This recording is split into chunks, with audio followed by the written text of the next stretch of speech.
ate too quickly. I'd stopped buying groceries 3 weeks ago. Easier to grab whatever the hospital cafeteria was throwing out at shift change. Cheaper to skip meals entirely when the alternative was going home. Home.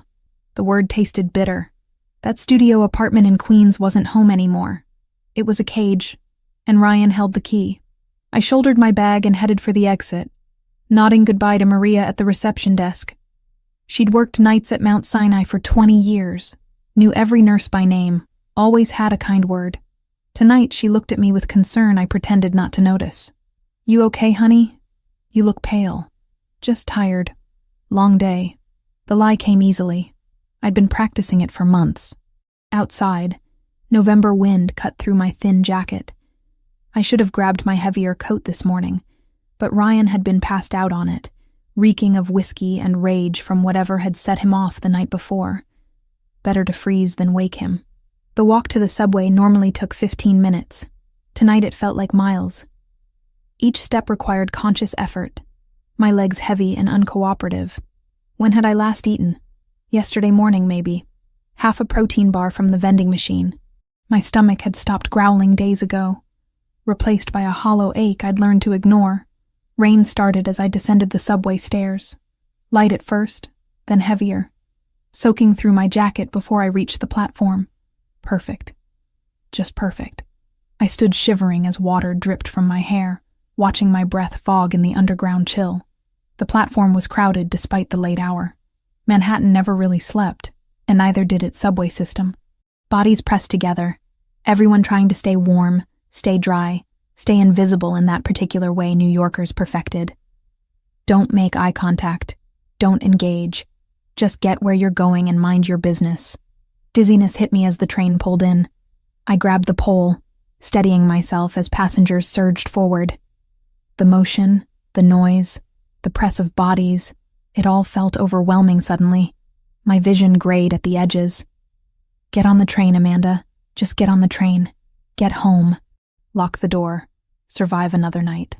I pushed forward with the crowd, finding a spot near the middle of the car. No seats available. Not that I expected any. I wrapped my hand around the overhead rail, gripping tight as the train lurched into motion. The swaying made everything worse. My empty stomach rolled. Sweat broke out on my forehead despite the cold. I focused on breathing, counting inhales and exhales like they'd taught us in nursing school for managing anxiety. In for 4. Hold for 4. Out for 4. Except my body wasn't cooperating. The counting scattered. My grip on the rail loosened. I was going to faint. I recognized the signs professionally even as I experienced them personally. Tunnel vision. Nausea. Weakness spreading through my limbs like water. Not here. Not now. Not in front of all these people. The train took a curve too fast. Or maybe it was normal speed, and I was the one spinning. My hand slipped from the rail. My knees buckled. I fell, but I didn't hit the ground. Strong arms caught me, pulling me against a solid chest. My head lolled against expensive fabric that smelled like cedar and something else. Something warm and masculine and completely unfamiliar. "I've got you." The voice was deep, calm, with the faintest trace of an accent I couldn't place through the fog in my head. I tried to speak, to apologize, to explain that I was fine and didn't need help. But the words wouldn't come. My body had shut down, exhausted beyond function. Through half-closed eyes I saw him. Dark hair, sharp features, eyes so brown they were almost black, focused on me with an intensity that should have been frightening but somehow wasn't.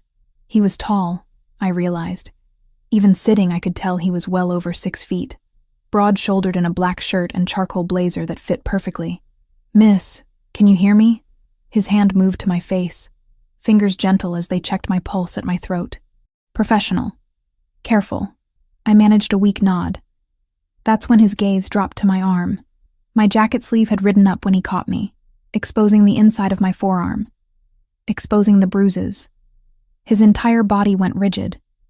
Those dark eyes fixed on the marks, 4 distinct ovals in yellow and purple. Finger-shaped, unmistakable. I saw recognition flash across his face.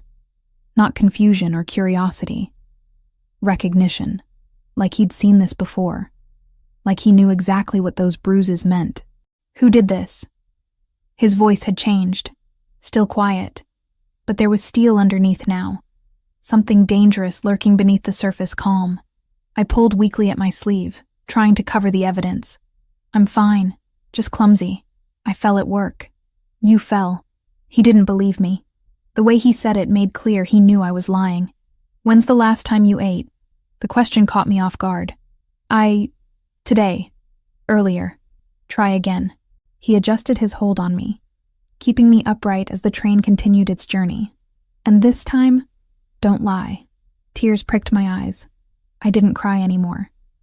I'd trained myself out of it months ago. Learned that crying only made Ryan angrier. But something about this stranger's directness, the lack of judgment in his tone, cracked something inside me. Yesterday, I whispered. Maybe. He muttered something under his breath in another language. Italian, maybe. Then he spoke over my head to someone I couldn't see. Marco, bring the car to the next stop. We're getting off. Wait. I tried to push away from him, to stand on my own. I don't even know you. My name is Alessandro Rinaldi. He said it like it should mean something to me. When I just stared blankly, something that might have been approval flickered in his eyes. And right now, what you need is food, water, and somewhere safe to recover. I can provide all three. I have to go home.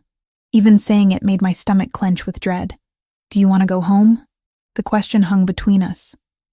Simple, direct, impossible to answer without revealing everything I'd been hiding. The train slowed, pulling into the next station. Alessandro stood smoothly, lifting me like I weighed nothing, one arm under my knees, the other supporting my back. I should have protested, should have demanded he put me down. Instead, I let my head rest against his shoulder, too tired to fight. This is kidnapping, I mumbled. This is helping. He stepped off the train onto the platform. There's a difference. A man appeared beside us. Tall, broad, with a face that suggested he'd been in his share of fights. He wore a dark suit and an earpiece, moving with the kind of alertness I associated with security guards or bodyguards. Car's waiting, sir. His accent was thicker than Alessandro's, definitely Italian. Good. Let's go.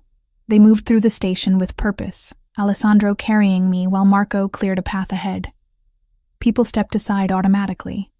Whether from Alessandro's commanding presence or Marco's intimidating bulk, I couldn't tell. Probably both. The rain was coming down in sheets when we emerged onto the street.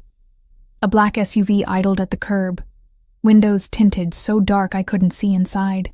Marco opened the rear door, and Alessandro slid in, still holding me. Wait. I tried one more time to protest as the door closed, sealing us inside. You can't just...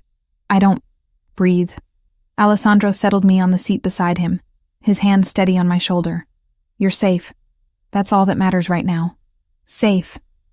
When was the last time I'd felt safe? The car pulled into traffic. I watched streetlights blur past through the window, my mind struggling to process what was happening. I should be terrified. This was every warning I'd ever received about strangers and danger and trusting the wrong person. But as Alessandro retrieved a bottle of water from somewhere and pressed it into my hands, as he draped his jacket over my shivering shoulders, as his dark eyes watched me with concern rather than threat, I couldn't find the fear I knew I should feel. Drink slowly, he instructed as I fumbled with the cap. Small sips. The water was cold and perfect. I hadn't realized how thirsty I was until the first swallow. I wanted to gulp it down, but his hand on the bottle kept me from drinking too fast.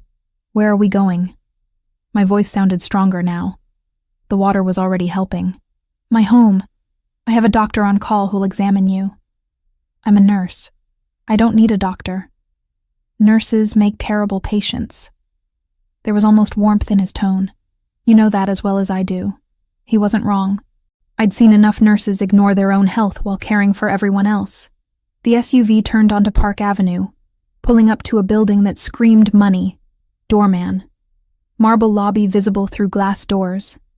The kind of place I'd never afford in 10 lifetimes. I looked down at my wet clothes, my dirty sneakers, my bruised arm still partially visible. then at Alessandro in his expensive clothes and confident demeanor. "I don't belong here. You're here because I brought you here. That means you belong." He opened the door and stepped out, extending his hand to help me. "Come. Let's get you warm and fed." I took his hand. The decision felt monumental and inevitable all at once, like stepping off a cliff or into a new life. Maybe both. As I stood on shaking legs, the world tilted again. Darkness crept in from the edges, my body finally giving up the fight to stay conscious. The last thing I remembered was Alessandro's arms catching me again, his voice low and reassuring as everything went black. "I've got you. You're safe now." Consciousness returned slowly, like surfacing from deep water. My first awareness was softness. The sheets beneath me felt like clouds compared to the threadbare bedding I'd grown used to. Then warmth. Genuine warmth that didn't come from piling on every blanket I owned. Finally, light filtering through my eyelids, gentle and amber rather than the harsh glare of my apartment's single bulb. I opened my eyes to unfamiliar surroundings. High ceilings, cream-colored walls with subtle gold accents, a chandelier that looked like it belonged in a museum. The bed I lay in was easily king-sized, piled with pillows in shades of blue and ivory. Heavy curtains framed windows that showed a skyline view I recognized as Manhattan, but from a height I'd never experienced. Where was I? Memory crashed back. The subway. Fainting. Strong arms catching me.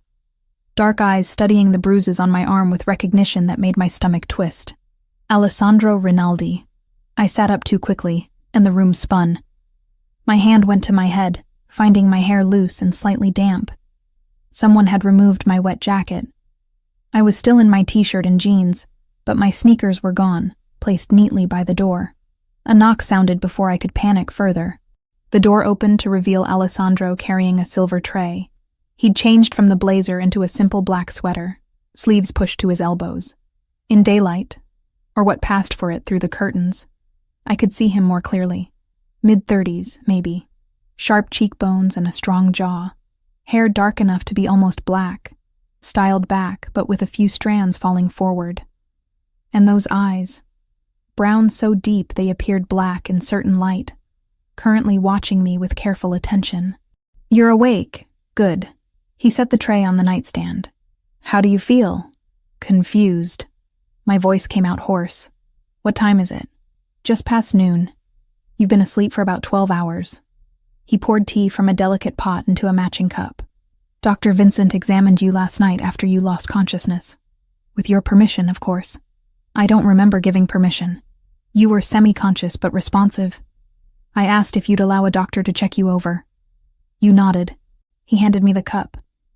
"Chamomile with honey. It'll help." I took it, the warmth seeping into my palms. "What did he find?"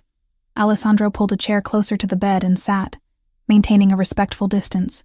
"Severe dehydration, malnutrition. Your blood pressure was dangerously low." He paused, his gaze steady. "Multiple contusions in various stages of healing, indicating prolonged physical trauma." My face burned.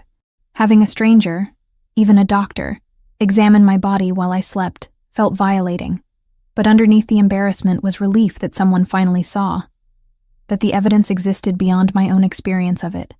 I should go. I set the cup down, moving to stand. "Where?" The question was gentle but firm. "Back to whoever gave you those bruises. It's not your concern. You made it my concern when you fainted into my arms on a subway train." He leaned forward slightly. "I'm not trying to trap you here, Amanda. But I am asking you to stay until you're strong enough to make decisions from a place of health rather than desperation. How do you know my name? Your hospital ID was in your bag. Mount Sinai. Nurse Amanda Turner, 27 years old." He stood, moving to the window. "I took the liberty of calling the hospital this morning. Told them you were ill and wouldn't be in for your next shift. Your supervisor, Maria, seemed worried but understanding.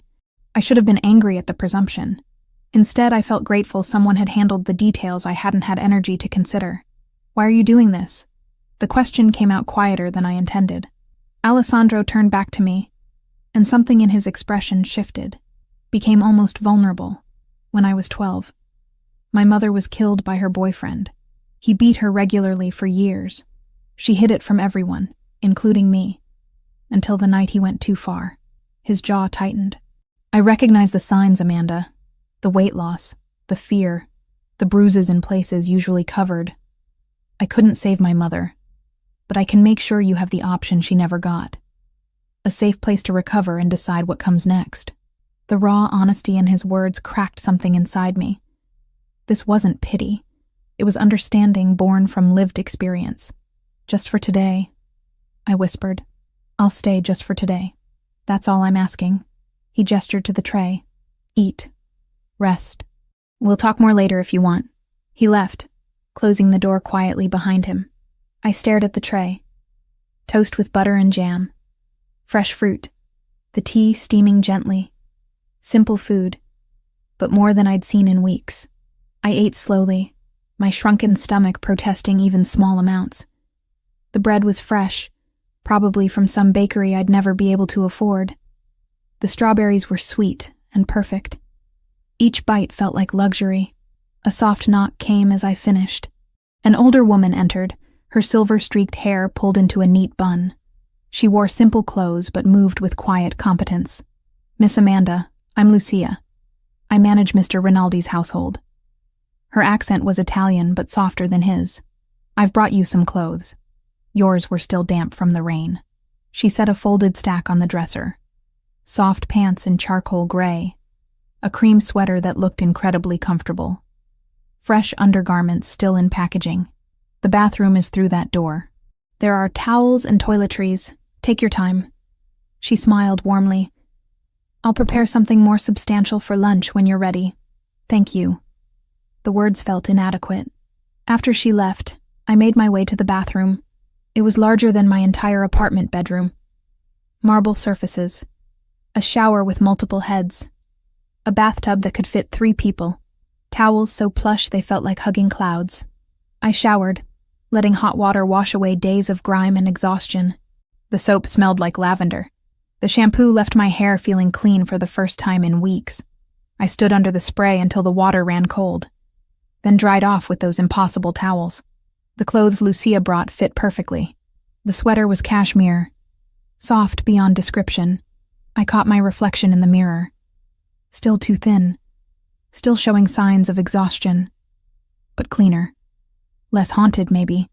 I found my way downstairs, following the sound of voices. The penthouse opened into a massive living area with floor-to-ceiling windows overlooking Central Park. Furniture in earth tones. Art on the walls that was probably worth more than I'd make in my lifetime. Everything tasteful and elegant without being ostentatious. Alessandro stood near the windows, phone to his ear, speaking rapid Italian. He saw me and wrapped up the conversation quickly. Better? He asked. Much. Thank you. I gestured to the sweater. For the clothes. For everything. Lucia has soup ready. I hope you like minestrone. We ate in a dining room that was somehow both formal and comfortable. Lucia served soup with fresh bread, then disappeared with the same quiet efficiency she'd shown earlier. Alessandro didn't press for conversation, letting me eat at my own pace. This is incredible, I said after the 3rd spoonful. Rich vegetables and beans in a tomato broth that tasted like someone's grandmother had been cooking it for hours. Lucia's been with my family for 20 years. She refuses to share her recipes. A slight smile touched his lips. Even with me. Smart woman. We fell into conversation naturally. He asked about my work, and I found myself talking about nursing, about why I'd chosen it, about the satisfaction of helping people on their worst days. He listened with genuine interest, asking questions that showed he was really hearing me. You light up when you talk about it, he observed. That's rare. Most people tolerate their work. You love yours. I used to want to be a doctor, I admitted, but my father got sick right after I graduated college. Medical bills piled up. By the time he passed, I had debt and no energy left for medical school. Nursing felt like a compromise I could live with. Do you regret it? I considered. No. Doctors save lives, but nurses hold hands. We're there for the fear and pain and small victories. There's value in that. Alessandro nodded thoughtfully. We talked about books next, discovering a shared love for mystery novels. Then movies, where we disagreed completely on what made a good film. He liked action and thrillers. I preferred quiet character studies. You just enjoy watching things explode, I accused. And you enjoy watching people have long conversations about their feelings. At least my movies have substance. Mine have entertainment value. We were both smiling, and I realized with surprise that I was relaxed. Actually relaxed, not performing the careful management of mood I'd mastered with Ryan. The day passed in that strange, suspended way. Lucia brought tea in the afternoon. Alessandro worked in his study while I read a book from his extensive library. We had dinner together, talking about nothing and everything. By the time evening arrived, exhaustion pulled at me again, despite sleeping so long. My body was still catching up. "You should rest," Alessandro said, noticing me stifle a yawn. "Tomorrow you'll feel stronger." I made my way back to the guest room, changed into the soft pajamas Lucia had somehow procured, and climbed into that cloud of a bed. Sleep came quickly. Too quickly. The dream started the way it always did. Ryan's voice, low and dangerous. "Where have you been?" The smell of whiskey on his breath. His hand closing around my arm, fingers digging into the already tender bruises. "You think you can just leave? You think anyone else wants you? Please, I just worked a double shift." My voice in the dream, small and scared and hating itself for both. Liar! His other hand rose, and I saw it coming but couldn't move, couldn't escape. I screamed. The sound ripped from my throat, tearing me from sleep into darkness. My chest heaved. Sweat soaked the pajamas. The room spun, and for a terrifying moment I couldn't remember where I was. The door burst open. Alessandro appeared, moving fast, but stopping just inside the threshold. He wore sweatpants and nothing else. And even in my panic, I registered the muscular build, the tattoos visible on his ribs and shoulder. "Amanda." He approached slowly, hands visible and non-threatening. "You're safe. You had a nightmare. You're safe here." A sob broke from me. Then another. The dam I'd built over months cracked wide open, and I couldn't stop crying. Great heaving gasps that shook my whole body. All the fear and pain and exhaustion poured out in an unstoppable flood. The bed dipped as Alessandro sat on the edge, maintaining distance but offering presence. "Let it out. You're safe now. I can't go back." The words tumbled between sobs. "I can't go back there. He'll kill me eventually. I know he will. But I don't have anywhere else. No family, no money saved. I'm trapped, and I'm so tired of being afraid." "Then don't go back." His voice was steady, an anchor in the storm. "Stay here. Recover. Figure out your next step from a position of strength. You don't understand. Ryan, he gets worse when he drinks, and he's been drinking more. Last week he threw a glass at my head, missed by inches. I wiped at tears with shaking hands. I thought about calling the police, but he's charming. He'd convince them I was being dramatic. And then I'd go home, and he'd make me pay for embarrassing him." Alessandro's hands curled into fists where they rested on his thighs. "What's his full name?" "Why?" "Because I'm going to make sure he never touches you again." The quiet certainty in his voice sent a shiver through me. This was the man Marco called Sir, the man people made space for without being asked. Whatever Alessandro Rinaldi did for a living, violence wasn't foreign to him. "Just having somewhere safe to stay is everything," I said. "I don't need you to do anything else. You're not going back there, Amanda. Not tonight. Not tomorrow. Not until you choose to. If ever." He stood. "Try to sleep. I'll be right across the hall if you need anything." He moved toward the door, and something in me panicked at being alone again with the nightmare residue. "Could you—" I stopped, embarrassed. "Never mind." He turned back. "What do you need? Could you just sit? For a few minutes? I know it's stupid, but I don't want to be alone right now." "It's not stupid." He returned to the chair near the bed, settling in. "Sleep. I'll stay." I lay back down.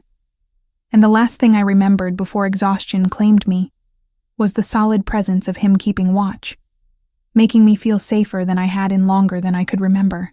3 weeks passed in a rhythm I'd never experienced before. Days blurred together in the best possible way, each one bringing small moments of healing I hadn't known I needed. Alessandro's house in the country became my sanctuary. Not the penthouse where I'd first woken, but a sprawling property 40 minutes north of Manhattan. Trees surrounded us on all sides, creating privacy and peace. The house itself was beautiful, but comfortable, with windows that let in natural light and rooms that felt lived in rather than staged. On day 5, I'd called the hospital. Not to quit, but to arrange part-time hours. Maria, my supervisor, had been understanding in that way only nurses who'd seen everything could be. "Take care of yourself first, honey," she'd said. "We need you healthy, not burned out." Alessandro insisted on having Marco drive me to and from my shifts. At first, I'd wanted to protest. Tell him I was perfectly capable of taking the train like I had for years. But the words never came, because the truth was, having someone ensure I got safely to work and back lifted a weight I hadn't realized I'd been carrying. For the first time in months, I didn't spend my commute looking over my shoulder or jumping at every unexpected sound. So I accepted it, simply said thank you, and climbed into the car each Tuesday and Thursday morning. Work felt different now. I moved through my shifts with energy I'd forgotten I possessed. Patients noticed, co-workers noticed. Even Dr. Morales, who barely remembered anyone's name, stopped me in the hallway to comment that I looked better. "Whatever you're doing, keep doing it," she'd said, already moving on to her next crisis. What I was doing was eating 3 meals a day, sleeping in a bed that felt like sleeping on air, living without fear tightening my chest every time I heard footsteps behind me. The evenings became my favorite time. Alessandro usually worked from home, taking calls and video meetings in his study while I read or explored the property. But once 6 o'clock hit, his work phone went silent, and the time was ours. We cooked together, not fancy elaborate meals, but simple food that required collaboration. He taught me how to make proper risotto, standing behind me to show the exact motion needed to stir the rice. I introduced him to my grandmother's cornbread recipe, the one thing I could make perfectly from memory. "This is incredible," he'd said after the first bite, surprise evident on his face. "Don't sound so shocked. Nurses can cook, you know. I'm shocked that you've been holding back this skill. We could have been eating cornbread for weeks." We watched old movies on a projection screen in the den. Alessandro favored Italian cinema, black and white films from the 50s and 60s that required me to read subtitles. I made him sit through romantic comedies from the 90s, the kind with predictable plots and happy endings guaranteed. "This is painful," he'd muttered during one particularly cheesy moment. "Shh, this is the good part. They've known each other for 2 days. How is this love? It's a movie. Suspend your disbelief." But he'd stayed, watching until the inevitable kiss and happily ever after. And when I glanced over, his expression was softer than his words suggested. Mostly, we talked. About everything and nothing. Our conversations stretched late into the night, covering topics that ranged from profound to ridiculous. He told me about growing up in Rome before his family moved to New York when he was 15. About learning to navigate American schools while barely speaking English. About his mother's death and how it had shaped every decision since. I shared pieces of myself I usually kept hidden. My father's long illness and how watching him fade had felt like losing him 1,000 times before he actually died. The relief mixed with guilt when it finally ended. The debt that had buried my dreams of medical school but somehow led me to nursing, which turned out to be exactly where I belonged. "Do you think things happen for a reason?"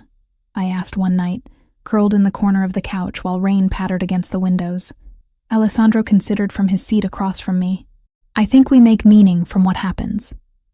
The universe is chaos. We're the ones who create patterns. That's very philosophical for midnight. You asked a philosophical question. Fair point." The comfortable silences were almost better than the conversations. Sitting in the same room, each doing our own thing, but aware of the other's presence. Him reviewing documents while I sketched in a notebook I'd found in the guest room. Me reading while he listened to music through headphones, occasionally closing his eyes and losing himself in whatever he was hearing. The tension between us built gradually. A hand lingering when passing dishes, eyes meeting across the room and holding a beat too long. The awareness of him when he was near, like my body had developed a radar specifically tuned to his frequency. I told myself it was gratitude. He'd saved me, given me shelter, asked nothing in return. Of course I felt drawn to him. It was natural to confuse rescue with attraction. Except it wasn't confusion. The pull I felt had nothing to do with what he'd done for me, and everything to do with who he was. The way he listened when I spoke, giving me his full attention like my words mattered. How he moved through the world with confidence that didn't need to announce itself. The rare smiles that transformed his entire face, making him look younger and less burdened. The kindness underneath the dangerous exterior. Because I wasn't naive. I knew what Alessandro was. The way people deferred to him. The business calls conducted in rapid Italian that ended with terse commands. The security that was always present, but never obvious. Marco wasn't just a driver. The house wasn't just a house. Alessandro Rinaldi wasn't just a businessman, but he was also the man who made sure I ate breakfast every morning. Who asked about my patients without prying for details I couldn't share. Who fell asleep on the couch during rom-coms, but never complained when I wanted to watch another. On the 21st night, a storm rolled in. Thunder that shook the windows and lightning that turned the sky white for split seconds. I was reading in the living room when I heard Alessandro's voice from his study, sharp and tense in a way I'd never heard before. I shouldn't have gone to check. His business wasn't mine, and he'd carefully maintained that boundary. But something in his tone pulled me from the couch and down the hallway. The study door was cracked open. Through the gap, I saw him standing by the window, phone pressed to his ear. Even from behind, his tension was visible, shoulders tight, free hand clenched at his side. He spoke in Italian, too fast for me to follow with my limited understanding. But I caught the anger, the frustration, and underneath it, something that sounded like worry. The call ended abruptly. He stood there for a long moment, staring out at the storm, before turning and seeing me in the doorway. I didn't mean to intrude. I started to back away. I heard voices and wanted to make sure everything was okay. Come in. He gestured to the chairs facing his desk. I entered hesitantly, choosing the leather armchair closest to the door. Alessandro remained by the window, his back to me. Business complications, he said finally. Nothing that concerns you, but nothing easily solved either. I didn't ask questions. Didn't press for details he clearly wasn't offering. Instead, I just sat there, present and quiet. Minutes passed. The silence wasn't uncomfortable, just waited. Finally, Alessandro moved from the window and sank into the chair beside mine rather than behind his desk, close enough that our arms nearly touched. Thank you, he said quietly. For what? I haven't done anything. For being here. For not asking questions or trying to fix things. He turned to face me. For just staying. My hand moved before I could think about it, reaching across the small space to rest on his. His fingers were warm, slightly rough at the tips. They closed around mine immediately, holding on like I was anchoring him. Whatever it is, you'll handle it, I said. You're good at that, handling things. What makes you think so? Because you handled me, and I wasn't exactly easy. A small smile touched his lips. You were terrified and malnourished. That's not difficult. That's tragic. Still, you knew what I needed before I did. That takes skill. His thumb traced circles on the back of my hand. The touch sent warmth up my arm and into my chest. Amanda. He didn't finish the sentence. Didn't need to. Whatever he was about to say hung between us, as tangible as the storm outside. I leaned closer. Just an inch, maybe less. Testing. Offering. Alessandro's free hand came up to cup my face, his palm warm against my cheek. His eyes searched mine, asking a question I answered by closing the remaining distance. The kiss was soft, careful. His lips moved against mine, with a gentleness that made my chest ache. Nothing rushed or demanding. Just connection, pure and simple. When we broke apart, his forehead rested against mine. I shouldn't want this. You're healing. You need time, not complications. Maybe you're exactly what I need. My hand slid to his chest, feeling his heartbeat racing under my palm. Maybe we're what we both need. Amanda, I'm not a good man. The things I do, the life I lead, I don't care about that right now. I care about this, about you and me in this moment. He kissed me again, deeper this time but still controlled. Like he was restraining himself, afraid of pushing too far too fast. I understood. After Ryan's bruising grabs and forceful demands, Alessandro's careful attention felt revolutionary. We moved upstairs together, his hand never leaving mine. My heart pounded as we entered his room, larger than the guest room but just as tastefully decorated.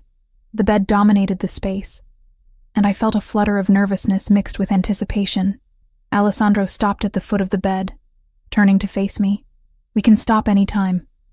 Just say the word, and we stop. I know. I need you to know you're safe. Always safe with me." The earnestness in his voice, the obvious concern for my comfort, made me fall a little bit more. "I know," I repeated. "I trust you." What followed was tender in ways I hadn't known intimacy could be. Alessandro paid attention to every reaction, every breath, every subtle signal. When I tensed, he slowed. When I relaxed, he continued. His hands were gentle but confident, learning what I liked through trial and patient observation. Afterward, lying in his arms with my head on his chest, I felt complete silence in my mind for the first time in years. No anxious thoughts about saying the wrong thing. No calculations about how to keep the peace. Just quiet contentment. "You're thinking," Alessandro murmured, his fingers tracing patterns on my shoulder. "Just that I'm happy. Is that allowed?" "More than allowed. Required, actually. I have very strict policies about happiness in this house." I smiled against his skin. "Strict policies? That sounds very you. I'm a man who appreciates order. Control freak, you mean. Organized. There's a difference." We lay there as the storm gradually passed, replaced by the gentler sound of steady rain. Eventually, sleep pulled at me, and I drifted off, feeling safer than I ever had. Morning came softly. Sunlight filtered through curtains I didn't remember closing. Alessandro's side of the bed was empty, but I could hear sounds from somewhere downstairs. I found one of his t-shirts draped over a chair and pulled it on before padding downstairs barefoot. The kitchen smelled like coffee and something sweet. Alessandro stood at the stove, spatula in hand, wearing sweatpants and nothing else. Classical music played from a speaker on the counter. "You cook breakfast too?" I leaned against the doorframe watching him. He glanced back, and the look in his eyes when he saw me in his shirt made warmth pool in my stomach. "I cook many things. You've only seen a fraction of my skills. Humble, too. Always." He plated what turned out to be French toast, adding fresh berries and a dusting of powdered sugar. "Sit. Eat." We ate at the small table in the breakfast nook, knees touching under the surface. The food was perfect, and I told him so between bites. "My mother taught me," he said. "She believed everyone should know how to cook, regardless of gender. Said it was a survival skill. Smart woman. She was." His expression turned thoughtful. "She would have liked you. You have the same stubborn independence she had." After breakfast, we moved to the couch with fresh coffee. The morning stretched ahead with no obligations, no schedule to keep. Alessandro pulled me against his side, and I settled in comfortably. "We should talk about this," he said after a while. "About what last night means. Does it have to mean something specific?" "It means I care about you. More than I should, probably." He set down his coffee and turned to face me fully. "Amanda, I'm falling for you. Have been since you fainted in my arms, looking terrified and defiant at the same time." My heart stuttered. "Alessandro, you don't have to say anything. I just need you to know where I stand, what I feel." He took my hand. "But you should also know what being with me really means. My business isn't always legal. I have enemies. People who would use you to get to me if they knew you mattered."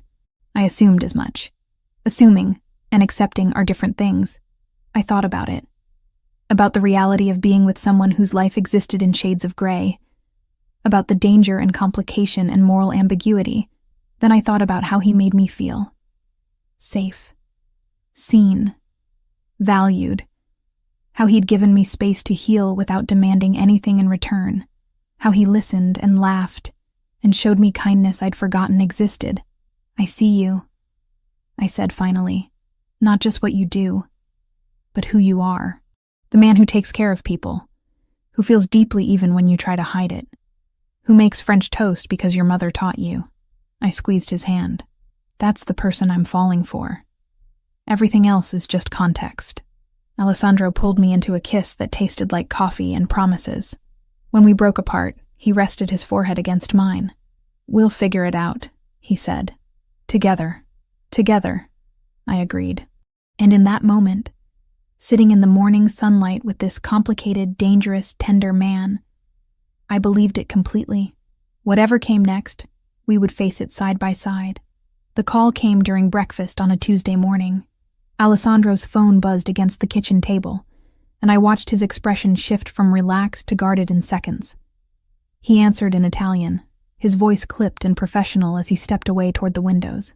I focused on my coffee, giving him privacy while trying not to obviously eavesdrop.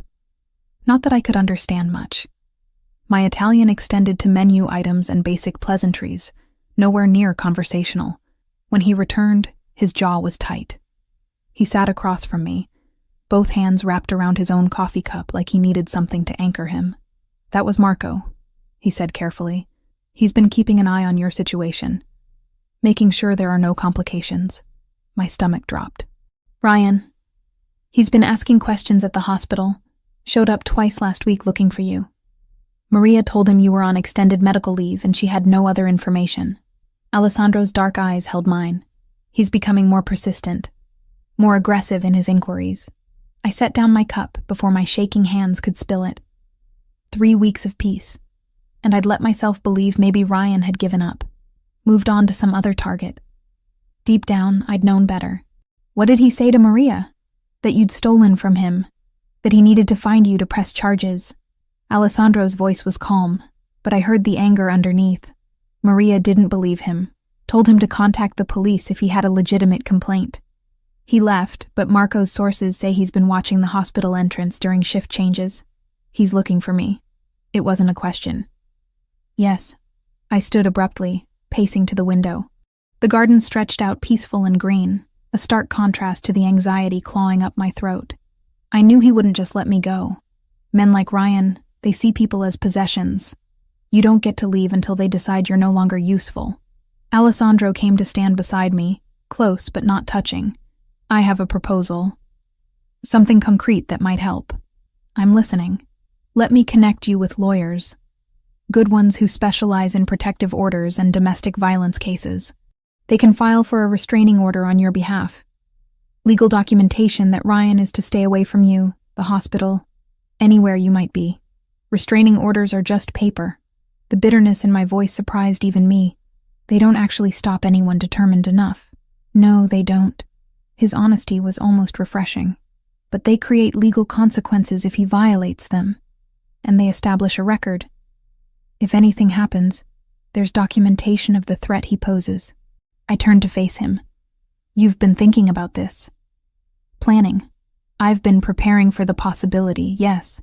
He met my gaze steadily. "The moment you told me about him, I knew this might become necessary. I wanted to have options ready when you needed them.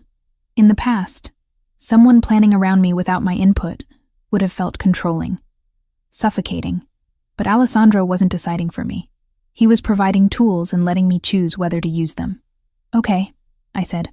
"Call the lawyers. Let's file for the restraining order." Something like relief flickered across his face. "You're sure? I'm tired of running. Tired of being afraid. If there's a legal option, I want to take it." I straightened my shoulders. "What do I need to do?" Within hours, Alessandro had arranged everything. The lawyers, a woman named Rebecca Hale, and her associate David Foster, drove out to meet us that afternoon. They were professional, efficient, and most importantly, kind. Rebecca sat across from me at Alessandro's dining table, her tablet open and ready. "I need you to tell me everything. Every incident of abuse, every threat, every time he made you feel unsafe. It's going to be uncomfortable, but the more detail we have, the stronger the case." So I told her. About the first time Ryan hit me, 8 months into our relationship when I'd forgotten to pick up his dry cleaning. How he'd apologized profusely afterward, brought flowers, sworn it would never happen again. About the escalation, the patterns, the way he always found reasons to blame me for his violence, the glass he'd thrown, the nights he'd kept me awake interrogating me about imagined infidelities. The control over money, over my schedule, over everything. Rebecca took notes, her expression neutral but her eyes compassionate. Alessandro sat beside me, silent support I hadn't asked for but desperately needed. "This is a strong case," Rebecca said when I finished. "Multiple incidents, documented injuries from the hospital, witnesses who can attest to your fear. We'll file the petition tomorrow morning. There'll be a hearing within 2 weeks. Probably sooner, given the immediacy of the threat. Will I have to see him?" My voice came out smaller than I intended. "Yes. You'll both need to be present for the hearing. But you'll be in a courtroom with security and a judge. He won't be able to approach you. I'll be there," Alessandro said, "in the gallery. You won't be alone." That night, I lay awake staring at the ceiling. Tomorrow would set everything in motion. No more hiding. No more pretending the situation would resolve itself. I was taking action, reclaiming agency I'd lost piece by piece over 2 years. The hearing was scheduled for Thursday morning, 9 days later. 9 days of existing in limbo, knowing Ryan would be served with papers, knowing his rage would escalate at being challenged. Alessandro didn't leave my side during those days. He worked from home, kept his phone nearby, made sure Marco or one of the other security was always present. I should have felt smothered. Instead, I felt protected. The morning of the hearing, I dressed with care. Gray pantsuit, minimal makeup, hair pulled back neat and professional. I wanted to look competent. Credible, not like a victim, even though that's exactly what I was. "You ready?" Alessandro asked as Marco pulled the car around. "No, but I'm going anyway." The courthouse was downtown Manhattan, all marble and echoing hallways. Rebecca met us in the lobby, David beside her with a leather briefcase that probably cost more than my monthly rent used to. "Ryan and his lawyer are already here," Rebecca said quietly. "Courtroom C, 3rd floor. We go in, you sit at our table, you answer the judge's questions honestly. That's it." My hands were shaking as we rode the elevator up. Alessandro touched my elbow gently. "Breathe. You've got this." The courtroom was smaller than I expected. Ryan sat at the defense table with a middle-aged man in a cheap suit. When I walked in, Ryan's head snapped up. Our eyes met. He looked the same. Dark blonde hair, ordinary features, the kind of face that blended into crowds. Nothing about him screamed danger. That was part of what made him so effective. Nobody ever suspected. His eyes narrowed when he saw me. Then his gaze shifted past me to Alessandro, who'd taken a seat in the first row of the gallery. Even from across the room, I saw Ryan's expression change, recognition of a different kind of threat. The judge, a black woman in her 50s with steel-gray hair, called the proceedings to order. Rebecca presented our case methodically. Medical records showing injuries consistent with assault. My testimony about specific incidents. Photos of bruises I'd documented on my phone before deleting them out of fear Ryan would find them. Ryan's lawyer objected repeatedly, called me dramatic, suggested I'd injured myself for attention. Standard defense tactics that made my blood boil, but which the judge seemed to see right through. "Mr. Cooper," the judge said finally, addressing Ryan directly, "do you deny striking Miss Turner on multiple occasions?" Ryan's expression was earnest, apologetic, the mask I knew so well. "Your Honor, Amanda and I had a volatile relationship. There were arguments, yes, but I never intended to hurt her. She's exaggerating normal couple disagreements. Normal couples don't send their partners to the emergency room with cracked ribs. That was an accident. She fell during an argument." "An argument where you threw a glass bottle at her head?" Ryan's jaw tightened. "She's lying." The judge reviewed the paperwork before her. "I've seen enough. Miss Turner's request for a restraining order is granted. Mr. Cooper, you are to stay at least 500 feet away from Miss Turner at all times. You may not contact her directly or through intermediaries. You may not visit her place of employment. Violation of this order will result in immediate arrest." "Do you understand?" Ryan's face flushed red. "This is ridiculous. She's manipulating. Do you understand, Mr. Cooper?" "Yes." The word came out through clenched teeth. We filed out of the courtroom, Rebecca explaining next steps and what the order meant practically. I barely heard her. Relief made my legs weak. Outside the courtroom, Ryan was waiting. His lawyer was nowhere in sight. He stepped into our path. "Amanda," his voice was low, meant only for me. "This isn't over. You think some piece of paper protects you? You think running to your rich boyfriend keeps you safe?" Marco appeared from nowhere, positioning himself between us. Rebecca immediately pulled out her phone. "Mr. Cooper, you are currently violating the restraining order issued less than 5 minutes ago. I suggest you leave immediately, or I will call courthouse security." "Amanda," Ryan tried again, his eyes finding mine over Marco's shoulder. "You know you belong to me." "You know," Alessandro's voice cut through, quiet but absolute. "Walk away." Ryan's gaze shifted to Alessandro, who'd moved to stand beside me. The two men sized each other up. Ryan, average height and build, aging poorly from alcohol and anger. Alessandro, tall and composed, radiating controlled danger that didn't need to announce itself. "Who the hell are you?" Ryan demanded. "Someone who keeps his promises." Alessandro's hand found the small of my back, protective without being possessive. "And I promised Amanda you wouldn't hurt her again. I don't break promises." There was no explicit threat, no mention of violence or consequences.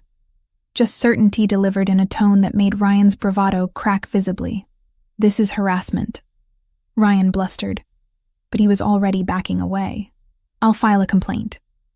"Please do. I'm sure the courthouse would be interested in hearing how you approached Miss Turner immediately after being ordered to stay away." Rebecca's phone was up, clearly recording. "Now leave or I'm calling security." Ryan left. Not because he wanted to, but because even he recognized when he was outmatched. I didn't realize I was shaking until Alessandro's arm came around my shoulders. "It's done. You're safe." The drive back to the country house was quiet. I stared out the window, watching the city give way to suburbs, then trees. By the time we pulled up, exhaustion had replaced adrenaline. "I need to walk," I said as we entered the house. "Clear my head. I'll come with you." We walked through the garden in silence, following the stone path that wound between flower beds Lucia tended with obvious care. The late afternoon sun filtered through tree leaves, creating patterns of light and shadow on the ground.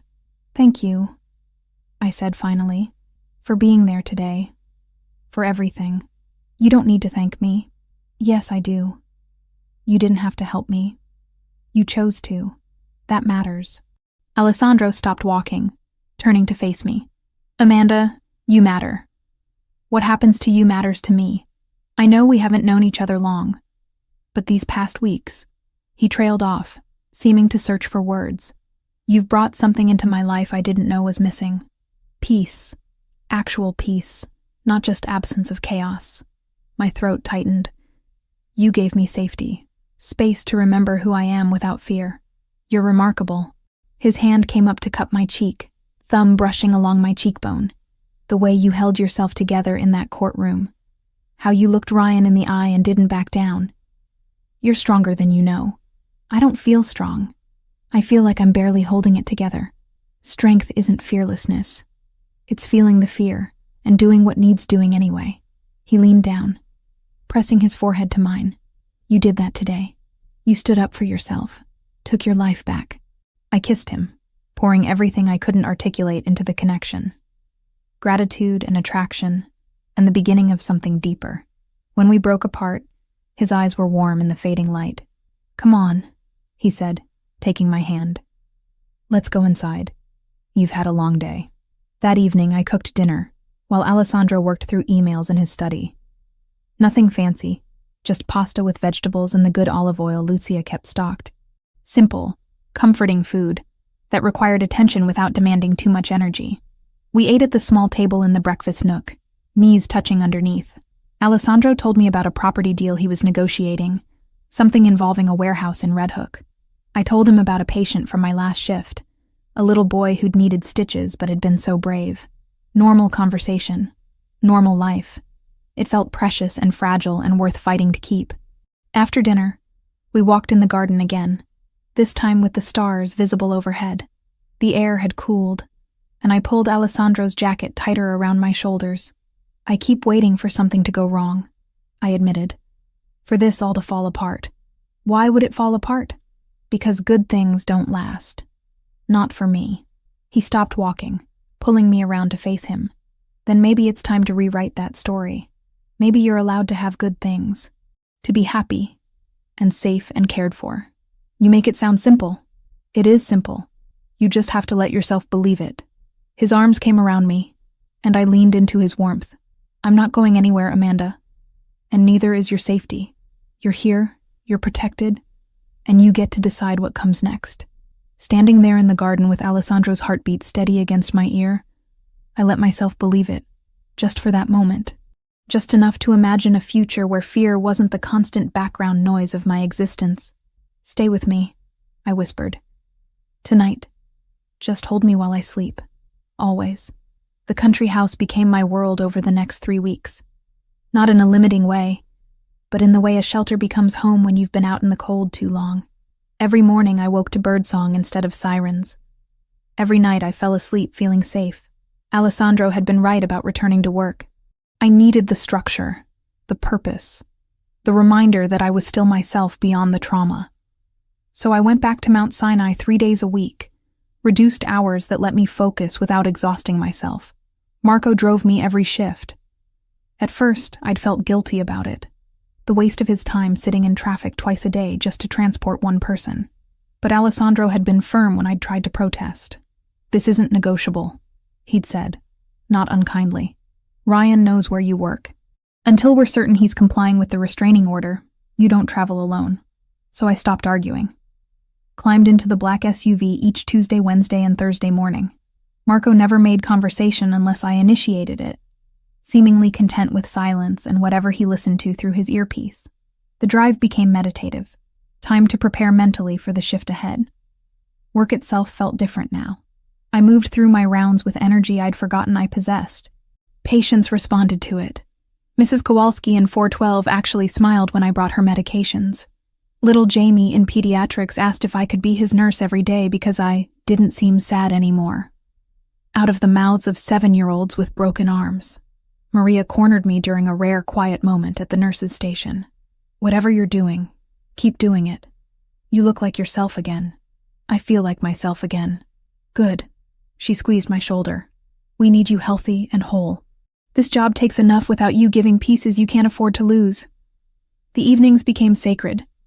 Alessandro typically finished work by 6, emerging from his study with that particular looseness in his shoulders that meant he was done thinking about business for the day. We'd gravitated toward cooking together without planning it, just a natural rhythm where one of us would start something and the other would join in. You're doing it wrong, I said one night, watching him massacre an onion. There's no wrong way to chop an onion. There absolutely is. You're creating chaos. I took the knife from his hand, demonstrating the proper technique. Consistent pieces, even cooking. You're very bossy in the kitchen. You're very incompetent with vegetables. But he was grinning, and so was I. And when he wrapped his arms around me from behind to watch my hands work, the domesticity of it made my chest ache in the best way.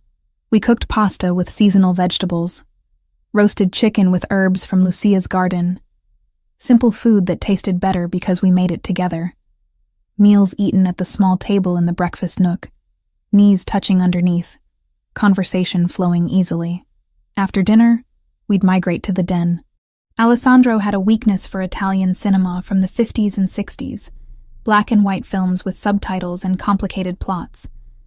I introduced him to my comfort movies, romantic comedies he pretended to hate, but watched without complaint. This is unrealistic, he commented during one particularly cheesy scene. Nobody falls in love in 3 days. It's a movie. The whole point is escapism. Escapism from what? Logic? From reality. Sometimes we need stories where everything works out perfectly. He was quiet for a moment, his arm draped along the back of the couch behind me. Is that what you need? Perfect endings? I need hope that things can work out. That's what these movies give me. I glanced at him. Why? What do your movies give you?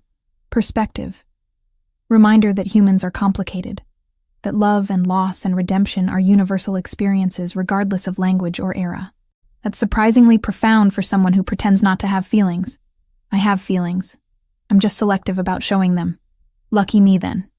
His hand found mine, fingers interweaving. Very lucky. Most nights we talked until late. Conversations that started about nothing and wandered into everything.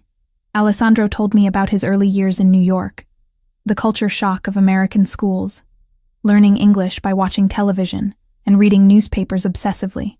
I shared memories of nursing school, the terror of first clinical rotations, the moment I'd realized I was exactly where I belonged. We avoided certain topics by unspoken agreement. He didn't ask about Ryan beyond checking that I felt safe. I didn't ask about the details of his business beyond what he volunteered. We existed in this bubble where the outside world's complications couldn't quite reach us. Until one night when they did. It had been raining all evening, the kind of steady downpour that turns everything gray and cold. I was curled in my favorite corner of the couch, reading a mystery novel Alessandro had recommended. Good thriller, less predictable than most. I heard his voice from the study, sharp, tense in a way that immediately put me on alert. He was speaking Italian, rapid and clipped, with an edge I'd never heard before. I set down my book and moved down the hallway. The study door was cracked open. Through the gap, I could see Alessandro at his desk, phone pressed to his ear, free hand running through his hair in obvious frustration. He saw me in the doorway, and his expression shifted, still tense, but softening slightly. He held up one finger, asking for a minute, and continued the conversation in a quieter tone. When he finally ended the call, he sat there for a long moment, staring at nothing. I knocked softly on the doorframe. Everything okay? Business complications. He stood, moving to the window that overlooked the rain-soaked garden. Nothing that concerns you. I could have left. Should have. Probably. Given him space to deal with whatever was troubling him. Instead, I walked into the study and settled into the chair beside his desk. I'm not asking for details, I said. But I'm here if you need someone to just be present. Alessandro turned from the window. In the low lamplight, the tension in his jaw was visible. The tightness around his eyes. You don't have to do this. Do what? Care about my problems. Your presence here doesn't obligate you to shoulder my burdens. I'm not shouldering anything. I'm just sitting here. I met his eyes steadily. Sometimes that's all someone needs. To not be alone with their thoughts. He studied me for a long moment. Something unreadable crossing his face. Then he moved to the chair beside mine, close enough that I could feel his warmth. There's a situation, he said carefully, with people I do business with. A disagreement about territory and responsibilities. Nothing immediately dangerous, but complicated. Requires delicate handling. Are you safe? Always. I'm very good at navigating these waters. He reached for my hand, his fingers rough and warm. But thank you for asking. We sat there in the quiet study, rain pattering against windows, his thumb tracing circles on my wrist.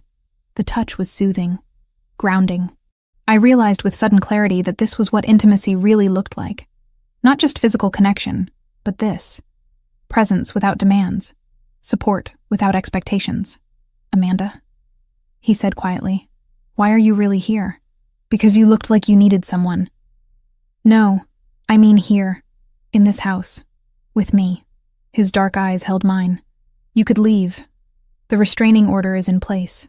You have options now, yet you stay. My heart was suddenly loud in my ears. You know why. I want to hear you say it. Because I care about you. The words came easier than I expected. Because being here feels right in a way nothing has in years. Because when I think about leaving, about going back to my old life, it feels like suffocating. Alessandro's hand came up to cup my face, his palm warm against my cheek. I'm falling in love with you. Have been since you fainted into my arms, looking both terrified and defiant. I know it's fast. I know it's complicated, but it's true. It's not that fast. I leaned into his touch. We've spent nearly every day together for a month. That's more quality time than most people get in 6 months of casual dating. Is that your nursing logic talking? That's my heart talking. He kissed me then. Not the careful, tentative kisses we'd shared before, but something deeper, more certain. His mouth moved against mine with purpose, and I responded with equal intensity. When we broke apart, both breathing hard, his forehead rested against mine. Come upstairs with me, he said softly. Let me show you what you mean to me. We climbed the stairs hand in hand. My heart raced, but not from fear, from anticipation, from want that had been building for weeks. His bedroom was dimly lit from a single lamp. Alessandro turned to face me, his hands gentle on my shoulders. We go at your pace. We stop whenever you want. You're in control here. The consideration in his voice, the obvious care he was taking, made my throat tight with emotion. I trust you. What followed was tender in ways I hadn't known existed. Alessandro paid attention to everything. Every touch, every kiss placed with intention. When I tensed, he slowed. When I sighed, he continued. His hands learned my body with patience and focus, finding what made me gasp, what made me arch into his touch. There was no rush, no demand, just steady attention and building pleasure that eventually crested in waves that left me shaking and breathless. Afterward, we lay tangled together, my head on his chest, his fingers tracing idle patterns on my shoulder. The rain had softened to a gentle patter. Everything felt suspended and perfect. I trailed off, unable to find adequate words. Yes, it was. I could hear the smile in his voice. I mean it. I've never experienced anything like that. His arms tightened around me. Then we're just getting started. I woke to sunlight and the smell of coffee. Alessandro's side of the bed was empty, but I could hear sounds from downstairs.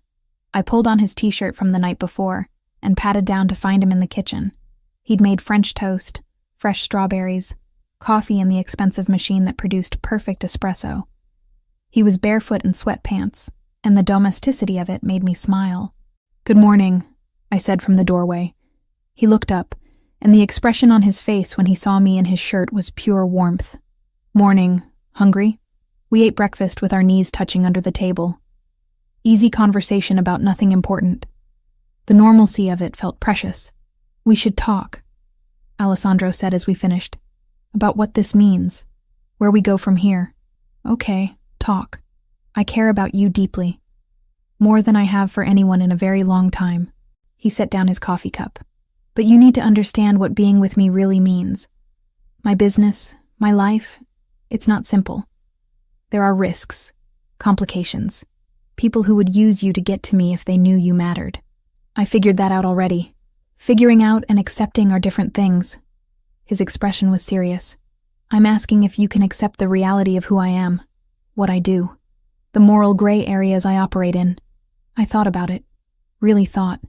About the man who'd caught me when I fainted, who'd given me shelter without demands, who'd helped me get a restraining order and made sure I was safe, who listened when I talked about work and made me laugh and touched me like I was something precious. "I see who you are," I said finally. "A man who protects people he cares about, who shows up when it matters, who's capable of tenderness and violence in equal measure." I reached across the table for his hand. "I'm not naive.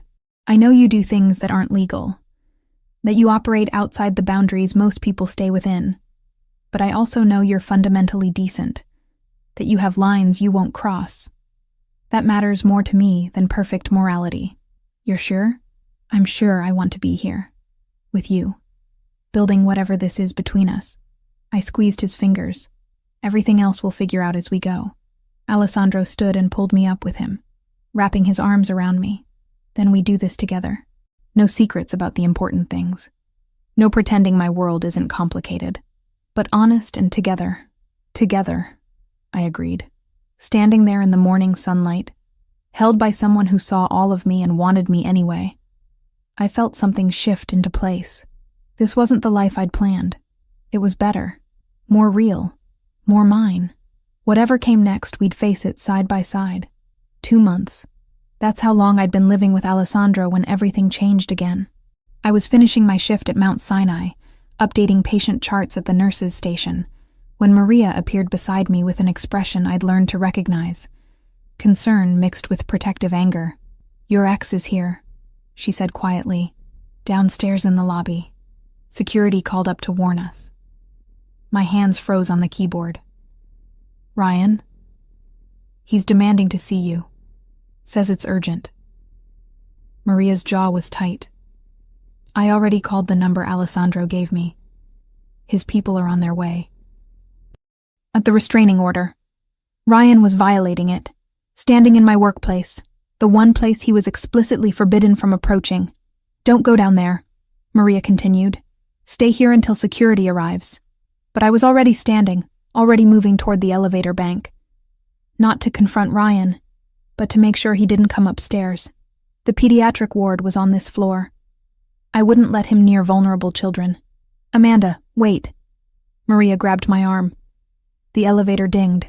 Marco stepped out, moving with that particular focused energy that meant business. Behind him, 2 other men in dark suits I recognized from Alessandro's security team. Miss Turner. Marco's tone was respectful, but firm. Please stay on this floor. We'll handle the situation. They disappeared into the elevator. I waited with Maria, my heart hammering against my ribs. Other nurses had noticed something was happening, whispering among themselves. I hated being the center of attention, hated that my personal crisis was disrupting the hospital. 10 minutes later, Marco returned. He's been removed from the premises. Police were called. He'll be arrested for violating the restraining order. Relief made my knees weak. Thank you. Mr. Rinaldi is on his way. He asked that you wait for him. Alessandro arrived 30 minutes later, still in a business suit from whatever meeting he'd left to come here. He pulled me into a brief embrace right there in the hallway, not caring who saw. Are you okay? His hands framed my face, eyes searching mine. I'm fine. Marco got here before Ryan made it upstairs. Good. His expression was controlled, but I saw the anger simmering underneath. Let's go home. We need to talk. The drive back to the country house was quiet. Alessandro held my hand, thumb tracing circles on my wrist in that soothing gesture I'd come to love. But his mind was clearly elsewhere, working through something. Once inside, he guided me to the living room. We sat on the couch, and he turned to face me fully. Ryan violated the restraining order. He'll be arrested, likely tonight. Alessandro's voice was measured. But a restraining order violation is a misdemeanor. He'll post bail. Be back on the streets within days. I know. I'd researched this. Knew the limitations of the protection I had. That's not acceptable to me. His dark eyes held mine. I want your permission to handle this more permanently. What do you mean? I've had investigators looking into Ryan's life since the day I found out about him. They've uncovered things. Financial crimes, corporate fraud, tax evasion. Alessandro leaned forward. Real crimes with serious federal penalties. I can make sure the right evidence reaches the right people. Ryan goes to prison. Not for hitting you, but for stealing from his employer and the government. I should have been shocked. Should have protested the moral ambiguity of manufacturing someone's downfall. Instead, I felt only cold satisfaction. How long would he go away for? 5 years minimum if convicted. Possibly more. Do it. Alessandro nodded once. The evidence will reach federal authorities anonymously tonight. From there, it's a matter of waiting for the investigation to conclude. The next 6 weeks were strange. Ryan was arrested for the restraining order violation, spent 2 days in jail, posted bail exactly as Alessandro predicted. But before he could retaliate, federal agents showed up at his apartment with a warrant. Corporate fraud, tax evasion, wire fraud. The charges kept mounting. I watched it unfold through news reports and updates from Rebecca, my lawyer. The evidence against Ryan was overwhelming.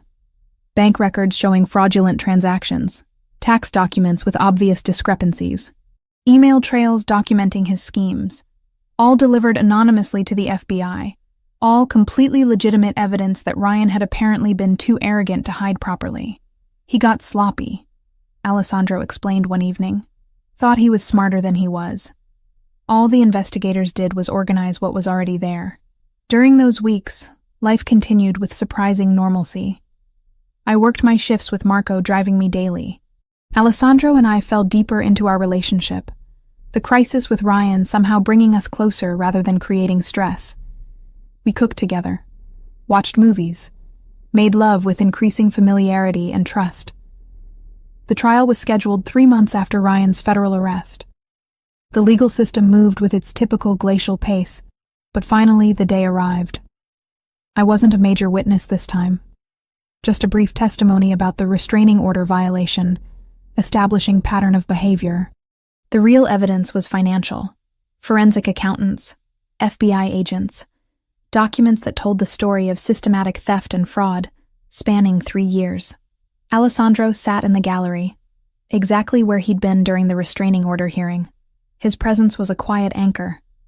I could feel him watching, supporting without hovering.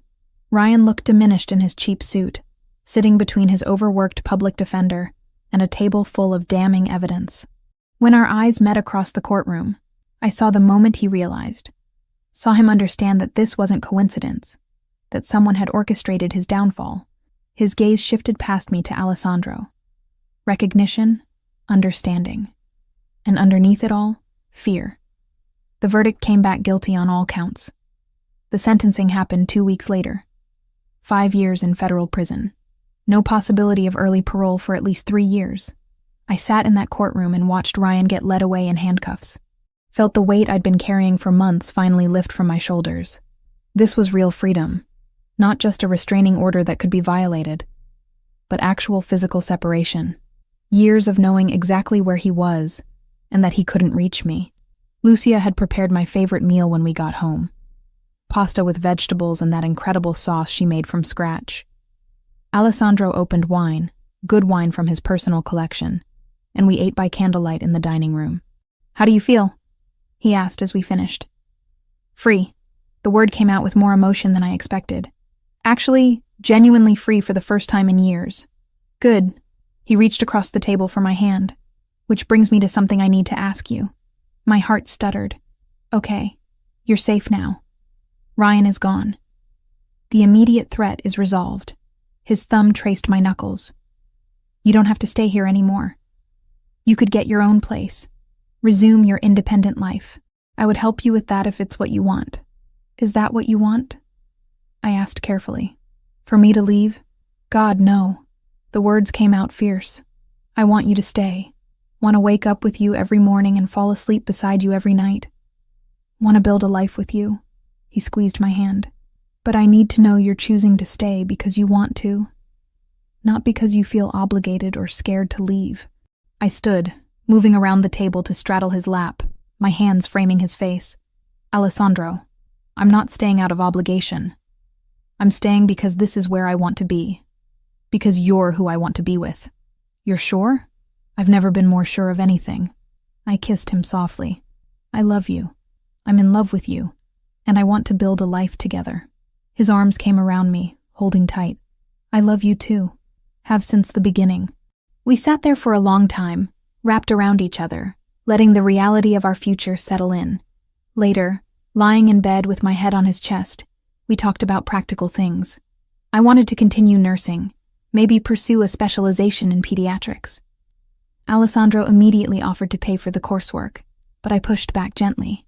"I appreciate it, but I want to do this myself, on my own terms." "I respect that." His fingers traced patterns on my shoulder. "But at least let me help with logistics. Flexible schedule so you can attend classes. Transportation if you need it. The support structure that lets you focus on studying rather than survival. That I can accept." "Good." He kissed the top of my head. "Because I'm invested in your success. Your dreams matter to me. 3 years of nursing experience. Another year of specialized training would make me eligible for pediatric certification. The idea of working exclusively with children, of helping families through their scariest moments, felt right in a way general nursing never quite had. "What about you?" I asked. "What are your dreams beyond the business?" Alessandro was quiet for a moment. "Honestly, this. What we have right now. Coming home to someone who sees me. Building something real that isn't about power or territory." He shifted to look at me. "I've spent my whole adult life focused on the organization, making it stronger, more profitable, more feared, but none of that meant anything at the end of the day. I went home to empty houses and had everything except what mattered. And now I have you. Have a reason to want more than just survival and dominance." His smile was soft. "You make me want to be better. Not different, but better." I understood the distinction. He would always be who he was, do what he did. The darkness in him wasn't something that could be erased or ignored, but he could choose how that darkness manifested, could use his power for protection, rather than just intimidation. "We're going to be okay," I said with certainty. "Whatever comes next, we'll handle it together." "Together," he agreed, and lying there in the safety of his arms, knowing Ryan was behind bars and my future was my own to shape, I believed it completely. This was just the beginning. 8 months had passed since that rainy night on the subway, when Alessandro caught me mid-fall. 8 months that felt simultaneously like a lifetime, and no time at all. My life had transformed so completely that sometimes I barely recognized the exhausted, frightened woman I'd been. The rhythm we'd found worked perfectly. I spent 3 days a week at Mount Sinai, working shifts that challenged me professionally without draining me completely. The other days I used for studying, having enrolled in a pediatric nursing certification program that would be complete in another 4 months. Alessandro had been right about needing support structure rather than just money. Marco drove me to classes and clinical rotations. Lucia made sure I had proper meals even when I was buried in textbooks. Alessandro created quiet space for me to study, never interrupting when my door was closed, but always available when I needed a break. We split our time between the country house and Alessandro's penthouse in the city. The country property remained our sanctuary, the place we retreated to for peace and privacy, but the penthouse had its own appeal. Waking up to sunrise over Central Park, walking to nearby restaurants for dinner, the energy of the city that I'd missed more than I'd realized. Tonight was different, though. Tonight I was meeting Alessandro's family, not his blood family he'd clarified when he'd first mentioned it. His mother was gone. His father had never been in the picture, and he had no siblings. But the people who comprised his inner circle, his most trusted associates and their families, they were family in every way that mattered. "They're going to love you," Alessandro said as we dressed for the dinner. He was already in his suit, charcoal gray with a subtle pinstripe, adjusting his cufflinks with practiced ease. "You don't know that." I studied my reflection, smoothing the emerald green dress I'd chosen. Simple, but elegant, hitting just above my knees. Alessandro had noticed it in my closet weeks ago, and mentioned how the color brought out my eyes. I'd remembered. I know my people. They'll see what I see. Someone intelligent, genuine, and completely unimpressed by the usual power games. Is that a compliment? It's the highest compliment I can give.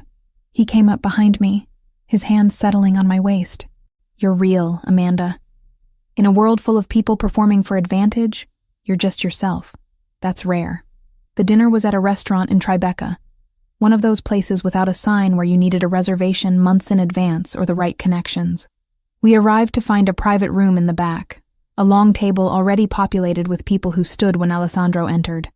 I recognized Marco immediately, and Lucia, who must have come early to help with arrangements. The others were new faces. A man around Alessandro's age with salt and pepper hair and sharp eyes. A woman in her 40s wearing diamonds that caught the light with every movement. A younger couple, maybe early 30s, who watched Alessandro with obvious respect. Everyone.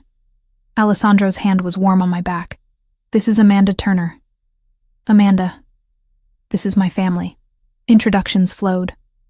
The man with salt and pepper hair was Vincent Greco, Alessandro's second in command. The woman with diamonds was Sofia Vitale, who apparently ran logistics for several of Alessandro's business interests. The younger couple were Michael and Adriana Foster, responsible for legal affairs and public relations respectively. They welcomed me with genuine warmth that surprised me. No judgment about who I was or where I came from. Just acceptance based on Alessandro's clear regard for me. Dinner was incredible. Course after course of food that tasted like someone's Italian grandmother had spent days preparing. Conversation flowed easily once I relaxed. Vincent asked about my nursing work with actual interest. Sophia wanted to know about my specialization plans. Michael and Adriana shared stories about their own relationship, how they'd met through work and fallen in love despite initial professional boundaries. "Alessandro is different with you," Sophia observed during a lull when the men were deep in discussion about something I deliberately tuned out. "Lighter, more himself than I've seen him in years. He gives me credit for that, but I think he was already becoming that person." I watched him across the table, animated as he made some point to Vincent. I just happened to show up at the right time. Don't undersell yourself. Sophia's expression was knowing. What you've done for him goes beyond timing. He's been isolated by choice for so long. Letting anyone close felt like weakness to him. You changed that. Adriana leaned in. Also, you should know, we're all glad you're here. Not just because Alessandro's happier, but because you're genuinely good people. We can tell. Their acceptance settled something in my chest I hadn't realized was tense. These people were important to Alessandro. Having their approval mattered more than I'd wanted to admit. After dinner, we lingered over coffee and dessert. The conversation shifted to lighter topics. Travel recommendations, book suggestions, the kind of casual discussion that happens when people are comfortable with each other. Alessandro's hand found mine under the table, squeezing gently. When I glanced at him, his expression was soft with contentment. We said our goodbyes around 11. Hugs and promises to do this again soon. Lucia pressed containers of leftover food into my hands despite my protests. Vincent clasped Alessandro's shoulder with obvious affection. The drive back to the country house was quiet. I leaned against Alessandro's shoulder, processing the evening. That went well, I said finally. Better than well. They adore you. He kissed the top of my head, though I'm not surprised. You were exactly yourself, natural and warm without trying to perform or impress. They're good people. I wasn't expecting that. What were you expecting? I don't know. Maybe people who'd see me as a liability, or judge me for not being from your world. I shifted to look at him, but they just saw me as someone you care about. That was enough for them, because they trust my judgment, and because they can see what we have is real. The following weekend, Alessandro suggested we stay at the country house for 3 days. No work, no obligations, just us and whatever we felt like doing. Friday evening we cooked together, making far too much food and laughing when we realized we'd have leftovers for days. Saturday we walked through the nearby town, exploring small shops and stopping at a cafe for lunch where nobody knew who Alessandro was or cared. Sunday morning I woke to find his side of the bed empty. Not unusual. He was an early riser, but something felt different. The quality of silence in the house had changed. I found him in the garden, standing near Lucia's flower beds with his hands in his pockets.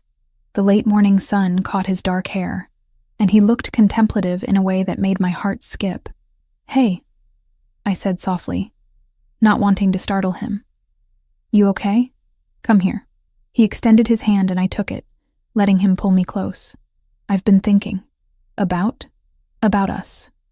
About what we've built in these 8 months." His arm came around my waist. "About what I want our future to look like."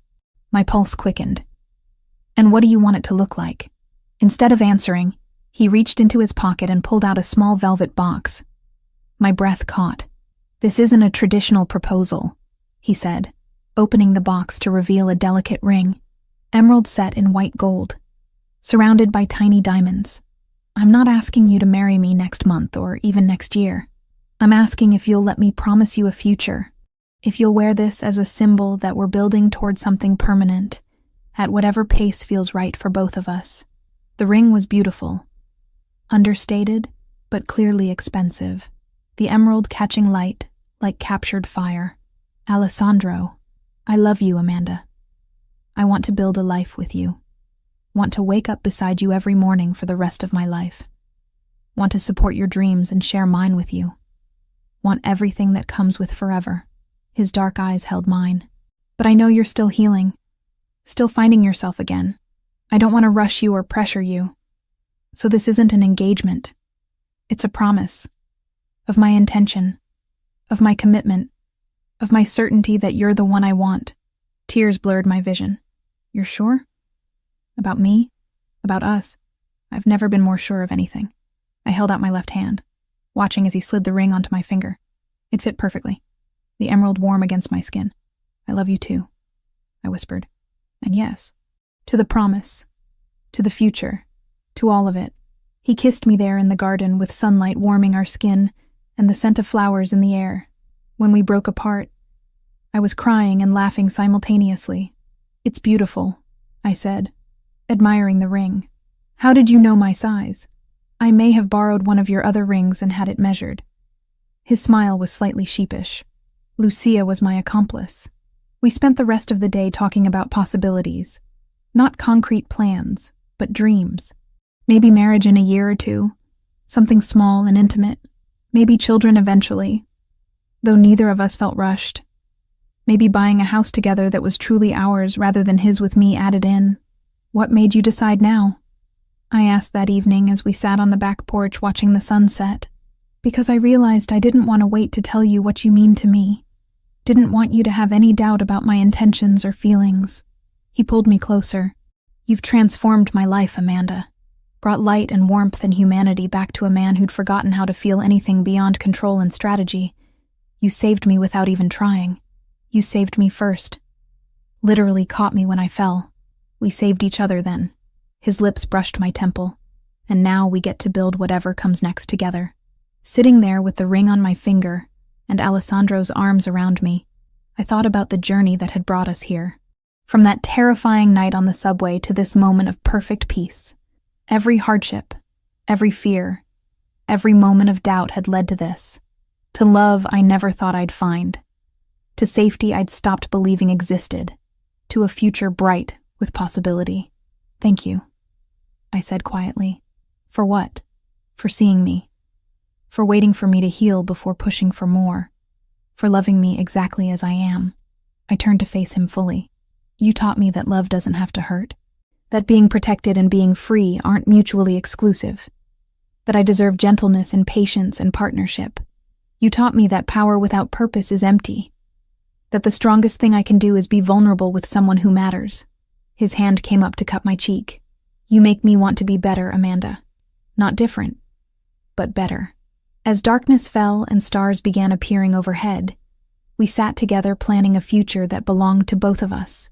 Whatever challenges came, whatever complications arose from the life he led, we'd face them together. Equal partners. True companions. The promise ring caught starlight. And I thought, this is what happiness feels like. This moment. This man. This life we're building piece by careful piece. The calendar on my phone showed November 23rd. Exactly 1 year since that rainy night when I'd fainted on a subway train and landed in the arms of a stranger who would become everything. I stood in front of the bathroom mirror, staring at the plastic test in my hand. 2 pink lines, clear and unmistakable. Pregnant, 2 months along, according to the dates, which meant it had happened sometime in late September. During that weekend we'd spent at the country house doing nothing but existing together. My hands shook slightly as I set the test on the counter. This was planned, or at least not prevented. We'd talked about children months ago, agreed we both wanted them eventually, had stopped being careful about 6 months into our relationship, letting nature take its course without pressure or expectation. But seeing the confirmation made it real in a way I hadn't anticipated. Alessandro was downstairs making breakfast. I could smell coffee and something sweet, probably the French toast he'd perfected over the past year. We'd developed these routines, these small domestic rituals that made our life together feel solid and permanent. 3 months married. The wedding had been perfect.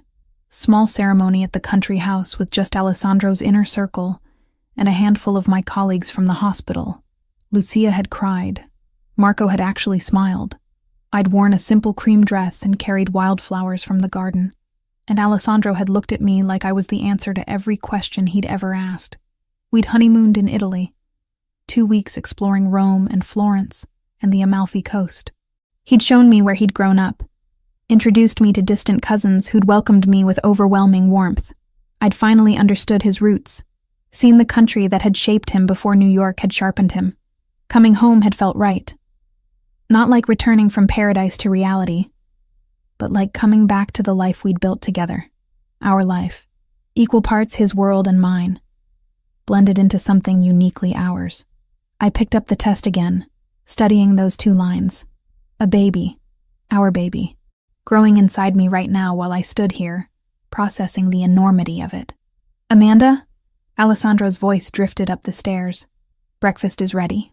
I took a deep breath, tucked the test into my pocket and headed downstairs. He'd set the table by the windows overlooking the garden. Fall had painted everything in shades of gold and amber. French toast, fresh strawberries, coffee for him, and orange juice for me. The domestic perfection of it made my chest tight. "You okay?" He looked up as I entered, those dark eyes immediately noticing something off. "I'm perfect." I slid into my seat, reaching for the juice. Just thinking about how much has changed in a year. Everything has changed. He poured syrup over his toast. "You changed everything." We ate in comfortable silence for a few minutes. The pediatric nursing certification had been completed recently, the framed certificate now hanging in my small office in the city penthouse. I'd immediately started working at the clinic Alessandro had helped fund in a neighborhood that desperately needed quality pediatric care. The work was exactly what I'd dreamed of, helping children, supporting families through scary diagnoses and routine checkups alike. The clinic didn't turn anyone away regardless of ability to pay, funded by a combination of Alessandro's money and various grants I'd helped secure. It felt meaningful in a way that went beyond just doing my job. "I was thinking," Alessandro said, setting down his fork. "Tonight is our anniversary. 1 year since I caught you on that train. Technically, you caught me falling. The train catching came later." He smiled. "Semantics. Point is, I want to do something to mark the occasion. What did you have in mind? Let's go back to that subway station. Stand on that platform and remember how impossibly lucky we got. The sentimentality of it surprised me. Alessandro was romantic and private, but grand gestures weren't typically his style. You want to revisit the subway? I want to acknowledge where we started. Honor the chance encounter that gave me you." His hand found mine across the table. "Is that too strange?" "No, it's perfect. We spent the day doing ordinary things. I went to the clinic for a half shift, saw 8 patients, including a little girl with an ear infection who was brave beyond her 5 years. Alessandro worked from his study, taking calls and reviewing contracts for a real estate development he was overseeing. He'd gradually shifted his focus over the past year. Still involved in the organization, still respected and feared in certain circles, but putting more energy into legitimate investments. Property development, import businesses that operated entirely above board. The transition was slow and careful, but the direction was clear. He was building a legacy that wouldn't require his children to choose between loving their father and respecting the law. Our children. Plural. Because of the baby I was carrying. I touched my stomach reflexively, wondering when I'd tell him. Tonight felt right. At the subway station where everything had started, I'd tell him about the new life we'd created. We left the house at 7, Marco driving us into the city. The route was familiar. I'd taken this drive hundreds of times over the past year, but tonight felt different, charged with significance. The subway station was busy with evening commuters. Alessandro held my hand as we descended the stairs, navigating through crowds of people rushing home from work. Nobody gave us a second glance. Just another couple in a city of millions. We found the spot where I'd fainted. The platform looked exactly the same. Same dingy tiles, same fluorescent lighting, same sense of barely controlled chaos. "I was standing right here," Alessandro said quietly, heading home from a meeting, exhausted and irritated because the negotiations hadn't gone well. "I was over there." I pointed to where I'd been gripping the pole, could barely stay upright. Everything was spinning, and then you fell, and you caught me. We stood there as trains came and went, commuters flowing around us like water around stones. Alessandro's arm came around my waist, pulling me close. "Best thing that ever happened to me," he said. "You falling into my arms. Literally and metaphorically. Both." He kissed the top of my head. "Thank you for trusting me that night. For letting me help you even though every instinct probably told you to run. Thank you for seeing me. For caring about a stranger who had nothing to offer you. You had everything to offer. I just didn't know it yet."